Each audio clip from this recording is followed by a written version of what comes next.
C'est un pingouin qui respire par les fesses. Un jour, il s'assoit et il meurt.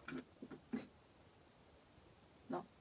On faisait un concours de blagues avec Dwayne. J'ai gagné. Toi qui t'entraînes tous les jours comme une machine de guerre, qui passe peut-être des heures à la salle, mais qui n'a pas l'impression que sa séance est efficace, que sa séance est suffisamment intense. Parce que peut-être tu ne vois pas de résultat, ou à la fin de ta séance, tu ne te sens pas comme si tu venais de casser des barres. Je vais donc te donner quelques conseils et quelques habitudes à créer afin d'optimiser ta séance, d'avoir une séance efficace, de rester concentré du début à la fin de ta séance sans avoir à rester forcément des heures à la salle et en ayant une séance hyper productive.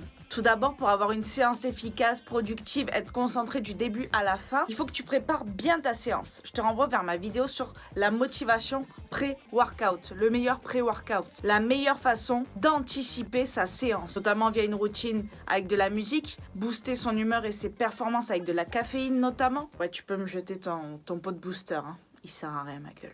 Il y a une technique aussi que j'aime beaucoup, c'est la technique de visualisation.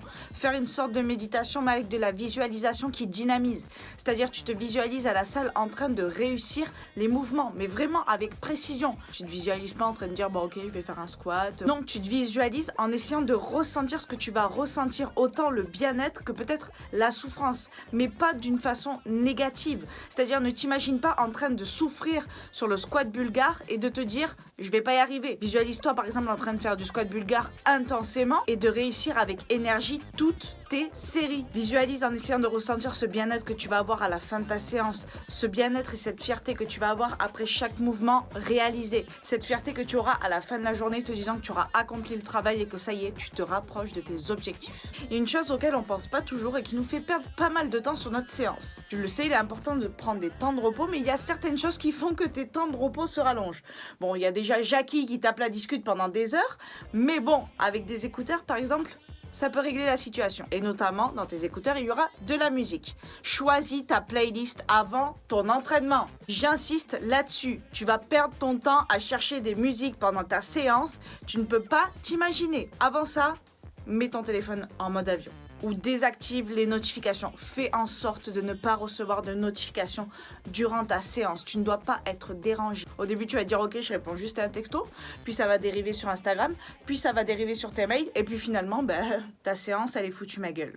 Alors prépare ta playlist de musique avant l'entraînement. Choisis-la, mets-la, et puis tu restes sur celle-là, où tu vas perdre énormément de temps à choisir tes musiques. Je dis ça en connaissance de cause. Quand je choisis pas ma playlist avant l'entraînement, je perds énormément de temps à chercher des musiques. Surtout que vous connaissez mes goûts musicaux qui sont hyper larges, donc ça peut durer longtemps. Et quand ça ne me fait pas dériver sur Instagram une notification quelconque. Donc on désactive les notifications et on choisit sa playlist avant l'entraînement. Il y a une chose qu'il faut que tu changes dans ton mental à l'entraînement, sur ta façon de te concentrer, sur ta façon d'agir.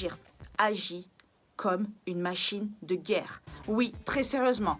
Qui que tu sois débutant, que tu sois intermédiaire, que tu sois avancé, que tu soulèves énormément de kilos ou pas, agis comme une machine de guerre. Quand tu fais un squat, fais comme si tu soulevais la terre entière. Je te dis pas de pousser des cris, je te dis juste concentre-toi comme si tu devais soulever la terre entière, comme si tu faisais une performance hors norme. À la salle, considère-toi comme une machine de guerre, comme une athlète. Et le mental d'une athlète, que ferait un athlète à ce moment-là? Cela va t'ouvrir une capacité à être concentré et à exécuter le mouvement parfaitement.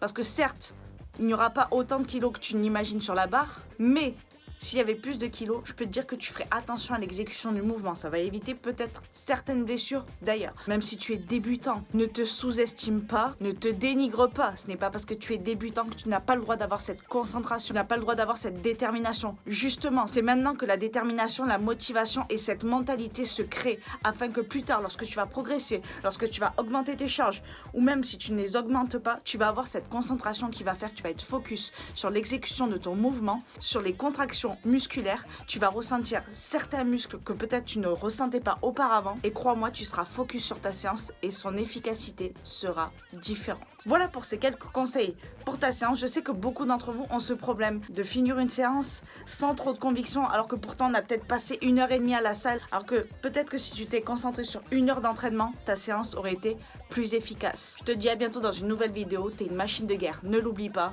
Good vibes.